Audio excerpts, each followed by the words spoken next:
আসসালামু আলাইকুম। আজকে আমরা পড়ব হচ্ছে কোয়াড্রেন্ট, কোয়াড্রেটাল কোণ এবং কোটার্মিনাল কোণ। কোয়াড্রেন্ট কোণ চতুর্ভাগের ভিতরে অবস্থান করলে তাকে ওই তো সরকারি সংজ্ঞা, তাকে কোয়াড্রেন্ট কোণ বলে। পরে বোঝাচ্ছি, আগে সংজ্ঞাগুলো একবার পড়ে নিই। কোয়াড্রেন্টাল কোণ চতুর্ভাগের অক্ষরেখার উপর অবস্থান করলে তাকে কোয়াড্রেন্টাল কোণ বলে। এখন এই দুইটা দ্বারা কি বোঝাচ্ছে? আমরা জানি যে এটা চারটা চতুর্ভাগ এবং এই দুইটাকে বলা হয় কি? অক্ষরেখা। এই দুইটা হচ্ছে তাদের অক্ষরেখা, রাইট? এই রেখাদ্বয়ের ওপরে যদি কোনো কোণ অবস্থান করে, তাহলে এই রেখাগুলোর উপরে, তাহলে তাদেরকে বলবো কোয়াড্রেন্টাল কোণ। যদি এই রেখার মানে এই চতুর্ভাগের ভিতরে অবস্থান করে, মানে রেখার উপরে অবস্থান না, কোথায় অবস্থান? ভিতরে অবস্থান, ভিতরে অবস্থান করে এগুলার মধ্যে যদি অবস্থান করে, তাহলে তাদেরকে বলবো আমরা কোয়াড্রেন্ট কোণ। একটা এক্সাম্পল দিয়ে বোঝাই।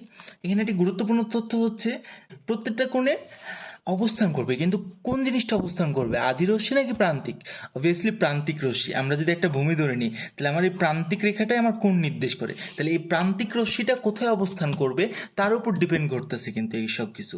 তাহলে এই প্রান্তিক রশ্মি যদি অক্ষরেখার উপর অবস্থান করে, তাহলে বলবো আমরা, তাকে কি বলবো? কোয়াড্রেন্টাল কোণ।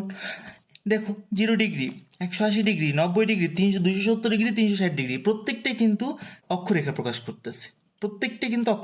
করতেছে, তাহলে এই সবগুলা কি? কোয়াড্রেন্টাল কোণ। কিন্তু 30 ডিগ্রি আর 60 ডিগ্রি, 30 ডিগ্রি এই যে, 60 ডিগ্রি এই যে, এই দুইটা হচ্ছে কি আমার তখন কোয়াড্রেন্ট কোণ। এখন যদি বলি -60 ডিগ্রি, -60 ডিগ্রি হলো আমার এরকম হবে একটা কোণ, তাহলে এটা কি?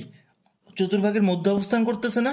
-60 ডিগ্রিটাকে বলবো আমরা কি? কোয়াড্রেন্ট কোণ। এইবার আসি আমরা কোটার্মিনাল কোণ নিয়ে।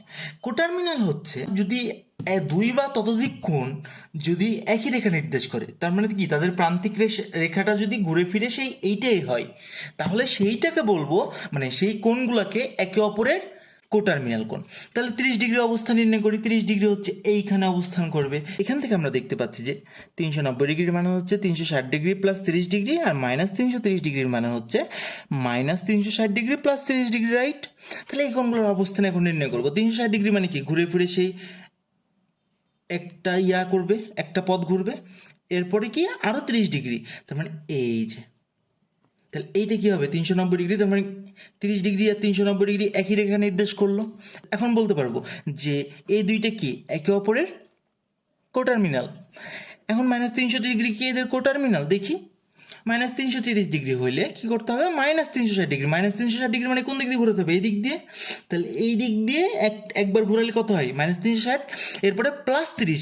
মাইনাস মানে ঘড়ির কাঁটার বিপরীত, ঘড়ির কাঁটার দিকে, আর প্লাস মানে কি? ঘড়ির কাঁটার বিপরীতে। তাহলে 360 হলো, এরপরে আবার ঘড়ির কাঁটার বিপরীতে, মানে +30। মানে কি? ঘড়ির কাঁটার বিপরীতে এই যে +30, এই যে এমন এমন একটা কোণ নির্দেশ করতেছে, হুইচ ইজ -330 ডিগ্রি।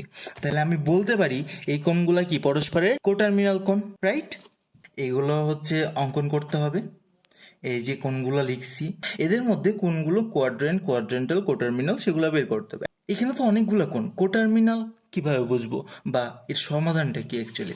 এইখানে যদি এই যে আমি যদি এখন এইভাবে লিখি, আমি বলে দিচ্ছি এই তিনটা হচ্ছে কোটার্মিনাল, এই তিনটা হচ্ছে কোটার্মিনাল একে অপরের। আমাকে যদি এলোমেলো ভাবে দেয়, তাহলে আমি কোনগুলো অঙ্কন করার পরে বুঝতে পারবো যে এই তিনটা একই রেখা নির্দেশ করতেছে, এই তিনটা একই রেখা নির্দেশ করতেছে, তাহলে এই তিনটাকে একে অপরের কোটার্মিনাল বলবো। আর এই তিনটাকে তখন আলাদা করে বলবো এই তিনটা কোটার্মিনাল, এই তিনটা পরস্পরের কোটার্মিনাল। বুঝে গেছে? এইভাবে অ্যান্সার লিখতে হবে।